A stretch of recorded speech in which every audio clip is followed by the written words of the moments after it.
नमस्कार दोस्तों मैं सचिन जैन अपने YouTube चैनल में एक बार फिर से आपका स्वागत करता हूं। दोस्तों, आज मैं बात करने वाला हूं आपसे एक्सपेरिमेंटल और पैटर्न कॉइन्स के बारे में। जो लोग कलेक्शन नहीं करते वो शायद ये नाम पहली बार सुन रहे हैं, पर जो लोग कलेक्शन करते हैं उन्होंने भी इसके बारे में बहुत कम ही सुना होता है और जानकारी तो उससे भी बहुत कम होती है।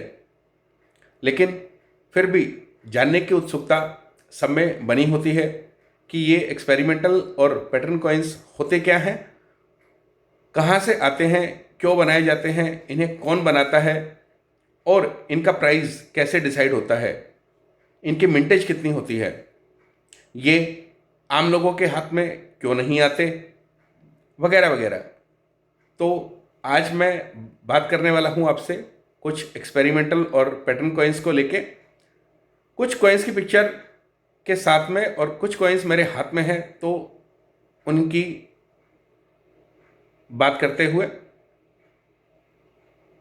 आप बने रहिए मेरे साथ। दोस्तों, एक्सपेरिमेंटल और पैटर्न कॉइन्स क्या होते हैं? जब भी गवर्नमेंट मेटल का रेट बढ़ने के कारण या कोई डिज़ाइन बहुत लंबे समय से चल रहा है उसको चेंज करने की इच्छा रखती है, तब कुछ डिज़ाइन जो हैं वो बनाए जाते हैं। इसको हम ऐसे समझ सकते हैं कि जैसे हम बाज़ार में कोई कपड़ा, जूता, मोबाइल या कोई भी चीज़ अगर लेने जा रहे हैं तो डायरेक्ट हम एक चीज़ कभी भी नहीं लेते।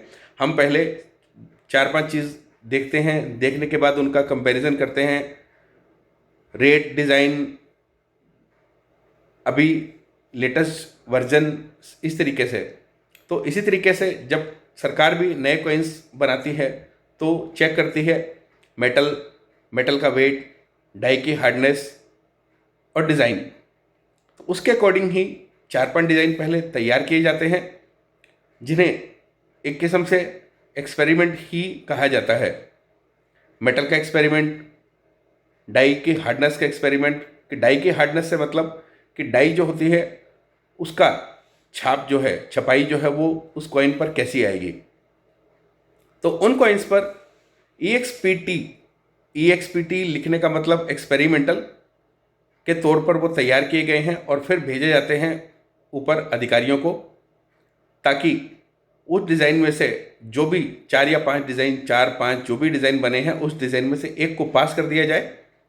तो जो भी डिज़ाइन पास होता है उसे आगे मिंटिंग के लिए भेज दिया जाता है, और जो बाकी डिज़ाइन जो रिजेक्ट हुए हैं किसी रीज़न से, उन्हें डिस्ट्रॉय करने के लिए मिंट में वापस भेज दिया जाता है। पैटर्न कॉइन्स क्या होते हैं? पैटर्न कॉइन्स भी यही होते हैं जिन डिज़ाइन को हम आगे सर्कुलेशन पे नहीं देखते, लेकिन जो 4 या 5 डिज़ाइन गवर्नमेंट ने एक्सपेरिमेंटल करने के लिए बनाए थे, उन्हीं में से कुछ पैटर्न जो सर्कुलेशन पे इशू नहीं किए गए किसी कारण से, तो वही होते हैं पैटर्न कॉइन्स। दोस्तों, सबसे पहले है मेरे हाथ में ये 2 रुपये का एक 2004 में राष्ट्रीय एकता पर निकला हुआ स्टील का एक्सपेरिमेंटल कॉइन। दोस्तों, 2004 में जो है 6 ग्राम कॉपर निकल का कॉइन सर्कुलेशन पे आता था, लेकिन उसके बाद में शायद मेटल के रेट बढ़ने की वजह से गवर्नमेंट ने इसे लेके आने की कोशिश की स्टील में। तो ये 2004 में बना हुआ एक्सपेरिमेंटल कॉइन स्टील में है,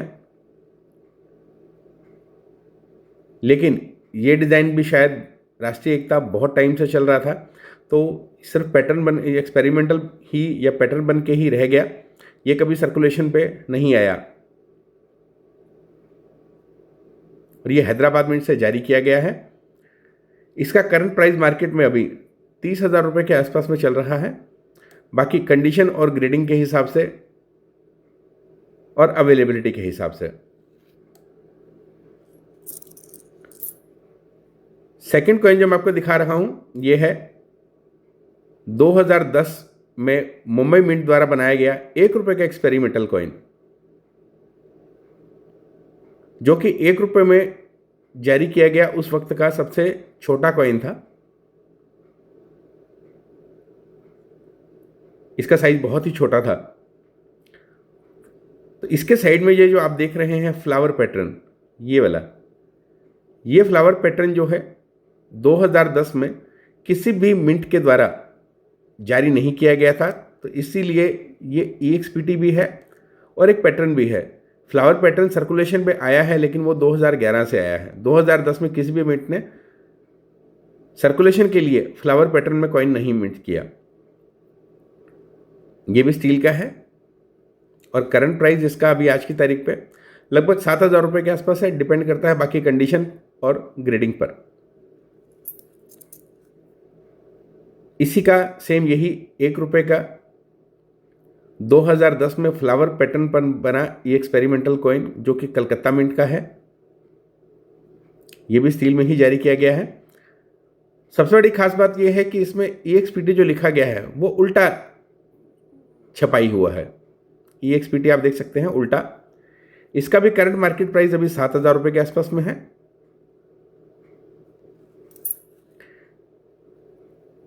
फ्लावर पैटर्न में ही एक ये तीसरा कॉइन जो है वो 2 रुपये 2010 हैदराबाद मिंट का है।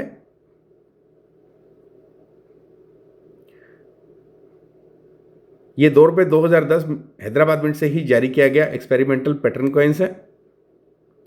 इसका भी करंट मार्केट प्राइस अभी 7,000 रुपये के आसपास चल रहा है। तो दोस्तों ये 4 कॉइन अभी मेरे हाथ में है, बाकी मैं आपको पिक्चर के साथ में समझाने की कोशिश करूंगा। दोस्तों ये है 50 पैसे का एक्सपेरिमेंटल कॉइन जो कि 2010 में फ्लावर पैटर्न पर ही जारी किया गया था। ये भी कॉइन कभी सर्कुलेशन में 2010 में जारी नहीं हुआ। इस कॉइन का अभी करंट मार्केट प्राइस जो है 50,000 रुपये से 70,000 रुपये तक है। डिपेंड करता है अवेलेबिलिटी पर, ग्रेड पर और कंडीशन पर। वैसे ये बहुत ही कम मिंटेज हुआ है तो बहुत जल्दी से आसानी से मिलता भी नहीं है। ये 5 रुपये का डांडी मार्च का एक्सपेरिमेंटल कॉइन है जो पहले स्टील और कॉपर निकल दोनों में जारी किया गया था, लेकिन उसके बाद में ये जारी किया गया था 4.5 ग्राम स्टील के अंदर, जिसका भी करंट मार्केट प्राइस 18 से 20,000 रुपये है। बाकी डिपेंड करता है कंडीशन पर और ग्रेड पर।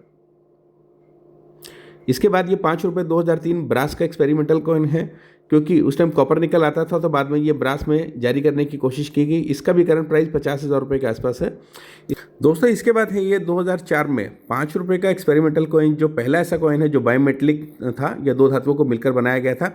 ये भी कॉइन कभी सर्कुलेशन के लिए इशू नहीं किया गया और आज की तारीख पर बहुत ज़्यादा डिमांडेड कॉइन है। ये 5 रुपये का कॉइन जो है आज करंट मार्केट प्राइस में लगभग 2 लाख रुपये से 3 लाख रुपये के बीच रेट है और बहुत कम ही क्वांटिटी में बना हुआ है, जिसके कारण इसकी डिमांड भी बहुत ज़्यादा है। इसके बाद ये 10 रुपये का एक्सपेरिमेंटल कॉइन जो कि 2004 में ही बनाया गया था, ये भी बायोमेट्रिक कॉइन है और इसका सबसे जो खास बात है वो है ये है कि ब्रह्मोस जो मिसाइल थी वो इस कॉइन पर बनी हुई है, जिसके कारण इसकी डिमांड हमेशा ही बनी रहती है। करंट मार्केट प्राइस अभी इसका 1.5 लाख रुपये से 2 लाख रुपये के बीच है। बाकी डिपेंड करता है कंडीशन और अवेलेबिलिटी। तो दोस्तों जैसा कि आपने देखा, मेरी कोशिश के अकॉर्डिंग जितना मैं आपको समझा सकता था और जितने आसान तरीके से आपको समझा सकता था उतने ही कोशिश के साथ में मैंने आपको समझाने की कोशिश की है।